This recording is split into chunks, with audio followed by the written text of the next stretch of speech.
Hello friends, आप सभी का स्वागत है एक और नए वीडियो में। आज हम लोग डिस्कस करने जा रहे हैं कुछ और कॉन्सेप्ट्स के बारे में, सिलोजिज्म के बारे में। ठीक है, जैसा कि आपको पता है कि हम लोग सिलोजिज्म पढ़ रहे हैं, उससे रिलेटेड एक कॉन्सेप्ट का वीडियो पिछले लेक्चर्स में हम लोग एक कॉन्सेप्ट कुछ कॉन्सेप्ट्स को डिस्कस कर चुके हैं। बचे हुए कॉन्सेप्ट को इस वीडियो में डिस्कस करेंगे, फिर उसके बाद हम लोग क्वेश्चंस प्रैक्टिस करेंगे। ठीक है, तो कल के वीडियो में क्या क्या डिस्कस किया गया था मैं एक बार आपको रिकॉल करा देता हूँ, फिर आज इस वीडियो में हम लोग देखेंगे आगे। ठीक है, तो जैसा कि हम लोग समझे थे, जो सिलोजिज्म है उसमें कुछ स्टेटमेंट दिए रहेंगे, फिर उसका कुछ कंक्लूजन दिया रहेगा। तो हमें एक डायग्राम बना के, वेन डायग्राम जिसको बोलेंगे, अभी अभी हम लोग समझेंगे कैसे बनाना है। उसके जरिए हमें देखना है कि जो स्टेटमेंट दिया है उसके हिसाब से कौन सा कंक्लूजन जो है करेक्ट होगा। ठीक है, तो ये ऐसा एक क्वेश्चन हम लोग सिलोजिज्म में देखने वाले हैं। फिर हम लोग देखे थे कि कोई भी कंक्लूजन का करेक्ट होने का मतलब क्या है, कि वो कंक्लूजन जो है सभी पैमानों पे करेक्ट हो, यानी कि ऑल एस्पेक्ट्स पे, मतलब जितने भी उससे रिलेटेड वो बने सिनारियो सभी के लिए वो अगर करेक्ट होगा तभी वो जो कंक्लूजन होगा वो करेक्ट होगा। ये कैसे देखेंगे, जब हम लोग स्टेटमेंट के जरिए वेन डायग्राम बनाएंगे, यानी कि डायग्राम बनाएंगे, तब वहां से हम लोग चेक करेंगे कि जो कंक्लूजन दिया है वो सभी एस्पेक्ट्स के लिए या सभी सिनारियो के लिए करेक्ट है कि नहीं है। उसके अकॉर्डिंग हम लोग देखेंगे, और अगर करेक्ट वो किसी एक भी एस्पेक्ट के लिए, एक भी सिनारियो में अगर वो इनकरेक्ट साबित होता है, तो वो जो कंक्लूजन होगा वो ट्रू नहीं होगा, वो फॉल्स होगा। ठीक है, इसी तरह हम लोग सॉल्व करने की कोशिश करेंगे सिलोजिज्म को। पिछले वीडियो में बस यही बताया गया था।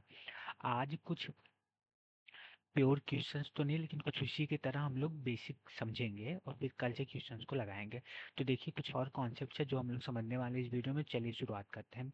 कभी कभी स्टेटमेंट में हमारा देता है कि आल ए आर बी। स्टेटमेंट कुछ इस तरह देता है कि ए को आप समझिए कोई सबस्टेंस है, बी को भी कोई सबस्टेंस समझिए। ठीक है, तो आल ए आर बी यानी कि ए का जो सबस्टेंस है वो बी में आ जाता है, मतलब जो बी है उस बी में पूरा ए आ जाता है। ऐसा बोल रहा है कि सारे ए जो होते हैं वो बी में है। तो इसका क्या मतलब है, बेसिक मतलब समझेंगे कि तो दो every number of A is a part of B.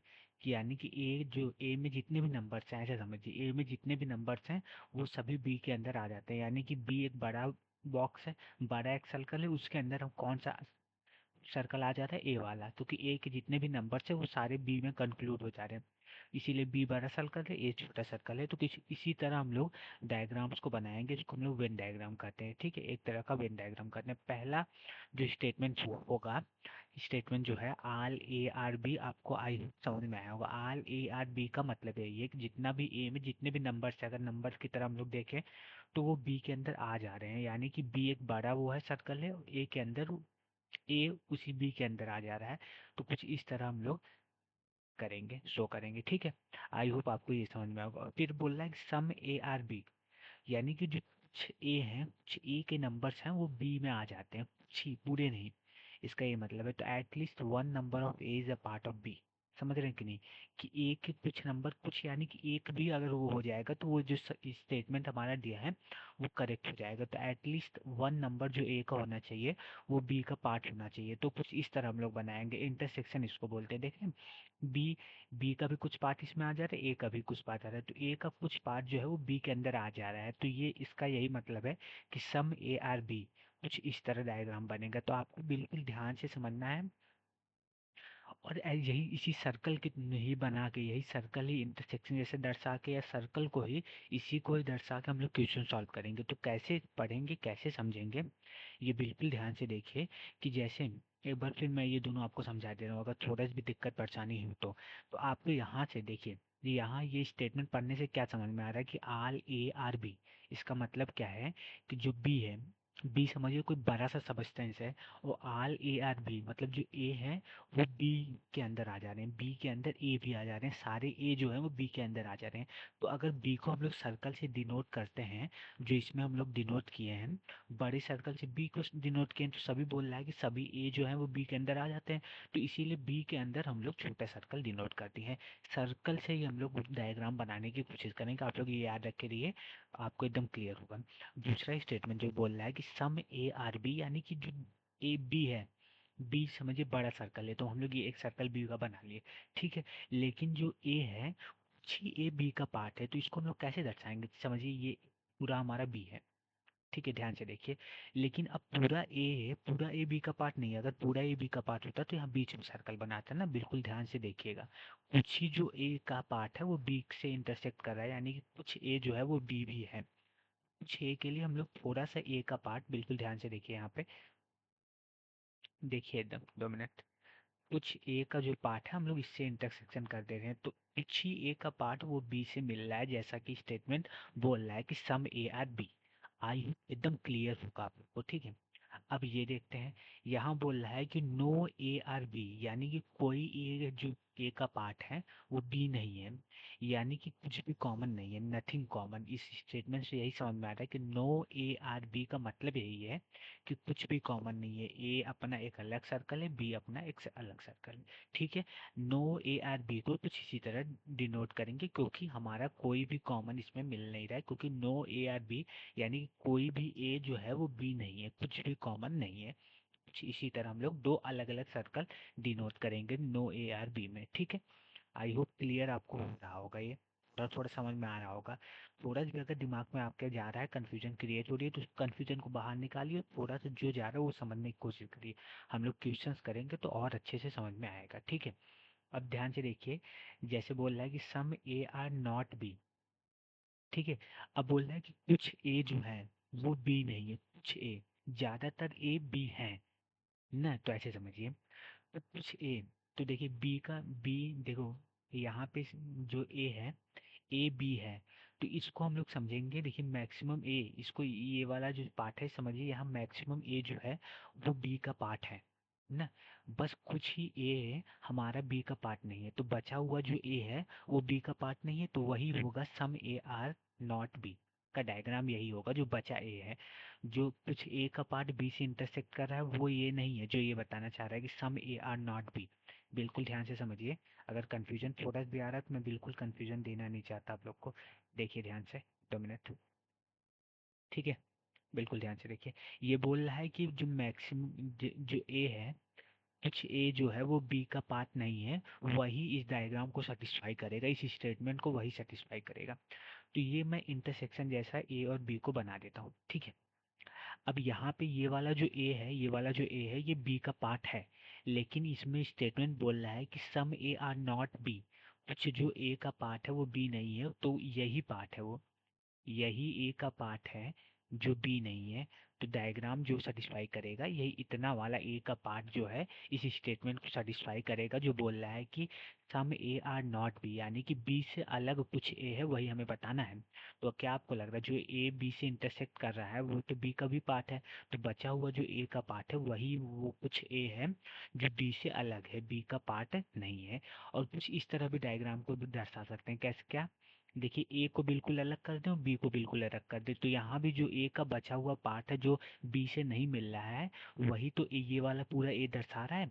यहाँ बस इतना इससे डिफरेंस है कि यहाँ कुछ ए का पार्ट बी से इंटरसेक्ट कर रहा था, लेकिन हमें तो बस ए का ही पार्ट चाहिए था जो बी से इंटरसेक्ट नहीं कर रहा, तो बचा हुआ ए का पार्ट हम लोग ले लिए इस स्टेटमेंट को करेक्ट साबित करने के लिए। और यहाँ तो हम कुछ कोई भी पार्ट बी से इंटरसेक्ट नहीं करा रहे हैं, तो जो बचा हुआ पार्ट है वो पूरा पार्ट ही है, तो वो पूरा पार्ट ए सम ए होगा, क्योंकि हमारा ये डायग्राम को ऐसे ही सेटिस्फाई करना है कि बी से कुछ न मिले, बी में ए का कोई हिस्सा ना हो, वही इस स्टेटमेंट को करेक्ट साबित करेगा। तो यहाँ तो पूरा ए ही अलग है, तो ये भी करेक्ट डायग्राम होगा इस स्टेटमेंट के लिए, ठीक है। ठीक है, बिल्कुल आप लोग एकदम ध्यान से देखिएगा, ठीक। इस स्टेटमेंट का और सिंपल तरीके से आप लोग समझेंगे तो इसको बोल सकते हैं कि at least one member of A is not a part of B, यानी कि मैक्सिमम पार्ट अगर बी का हो भी ए में, बी का जो बी है उसका बी और ए का जो मैक्सिमम पार्ट है वो बी से मिलता हो, बी के अंदर हो, लेकिन जो कुछ पार्ट ए का बचा है जो बी के अंदर नहीं है वही करेक्ट है। तो यहाँ पे हम लोग जब बी से इंटरसेक्शन कराए तो कुछ ए का पार्ट बी के अंदर है, लेकिन जो बचा हुआ ए का पार्ट है वही इस स्टेटमेंट को ट्रू साबित करता है, वही बी से नहीं मिल रहा है। और यहाँ तो हम लोग ए और बी को अलग अलग बनाए, तो बी से तो यहाँ पे ए का कुछ भी पार्ट नहीं मिल रहा है, तो जितना भी पार्ट ए का है वो सब इस स्टेटमेंट को ट्रू साबित करता है। आई होप एकदम क्लियर होगा, ठीक है। तो ये कुछ बेसिक बातें रही जो मैं आपको समझाया। अब जैसे क्वेश्चंस आते हैं उसको हम लोग थोड़ा सा समझ लेते हैं, बिल्कुल ध्यान से देखिएगा, ठीक है।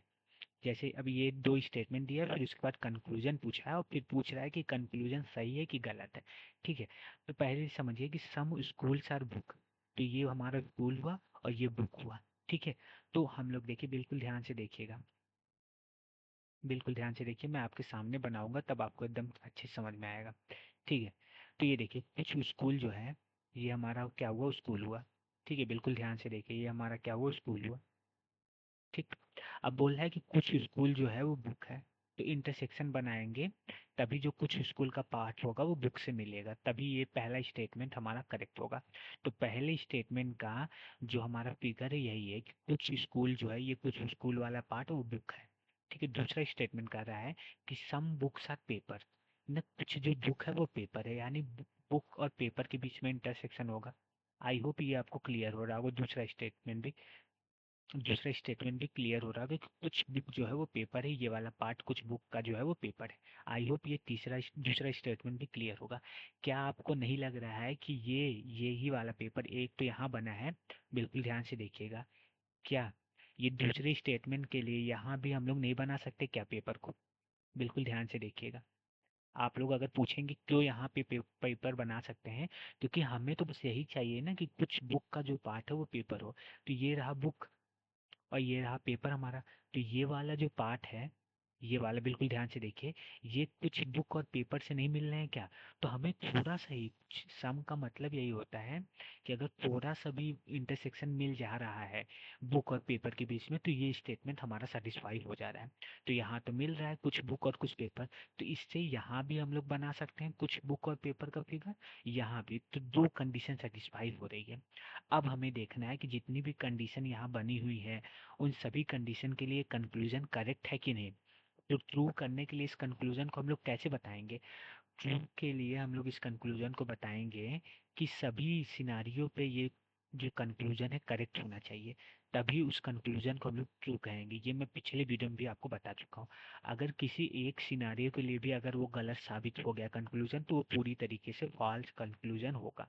ठीक है, तो अब कंक्लूजन को हम लोग पढ़ते हैं। कह रहा है कि सम स्कूल्स आर पेपर, जो कुछ स्कूल है वो पेपर है। चलिए मैं मान लिया कि कुछ स्कूल जो है, ये देखिए स्कूल का कुछ पार्ट पेपर से मिल रहा है, तो कुछ स्कूल पेपर है। ये पहले सिनारियो के लिए तो ये कंक्लूजन करेक्ट है।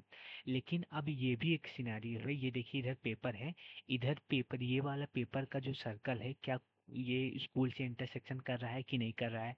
स्कूल से इंटरसेक्शन नहीं कर रहा है, तो यहाँ का जो पेपर है वो स्कूल से नहीं मिल रहा है, यानी कि यहाँ का कुछ स्कूल का पार्ट पेपर से नहीं मिल रहा है। ये वाला फिगर देखिए, ये वाला फिगर देखिए, यहाँ भी, यहाँ पे स्कूल से इंटरसेक्शन नहीं हो रहा है। तो ये एक सिनारियो हो गया जिसके लिए जो स्टेटमेंट है, ये स्टेटमेंट जो है सम स्कूल्स आर पेपर, कि हमेशा कुछ स्कूल का पार्ट पेपर से इंटरसेक्ट करेगा, ऐसा जरूरी नहीं है। तो एक गलत सिनारियो हमें मिल गया, इसीलिए इस स्टेटमेंट को, इस कंक्लूजन को हम लोग क्या कहेंगे, फॉल्स कहेंगे। अगर सभी सिनेरियो के लिए कंक्लूजन करेक्ट होता, तो हम लोग इस स्टेटमेंट को क्या बोलते हैं, सॉरी, इस कंक्लूजन को हम लोग क्या बोलते हैं, ट्रू कहते हैं। आई होप आपको क्लियर होगा। अगर इसके जगह यही कंक्लूजन, दूसरा कंक्लूजन आता है इसी फिगर के लिए, some schools are paper is possibility, यानी कि कंफर्म नहीं है, कब पॉसिबिलिटी है, मतलब प्रायिकता है, कभी कभी भी हो सकता है किसी एक कंडीशन में ये जो स्कूल्स हैं वो पेपर से मीट कर जाते हैं, तब ये क्या कंक्लूजन ट्रू है कि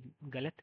तो बिल्कुल ट्रू है, क्योंकि एक कंडीशन के लिए, यहाँ पे देखिए बिल्कुल ध्यान से, स्कूल पेपर से इंटरसेक्ट कर रहा है, कुछ स्कूल पेपर होते हैं एक कंडीशन के लिए। तो पॉसिबिलिटी जब भी आए कंक्लूजन में, तो आप लोग किसी एक कंडीशन को, किसी एक सिनारियो को इस कंक्लूजन से एडजस्ट कर लीजिएगा, मिला लीजिएगा, तो उस स्टेटमेंट को, उस कंक्लूजन को हम लोग ट्रू कह सकते हैं। क्योंकि यहाँ पॉसिबिलिटी बोल रहा है, यहाँ हमेशा नहीं बोल रहा है कि हमेशा के लिए ये ट्रू ही होगा।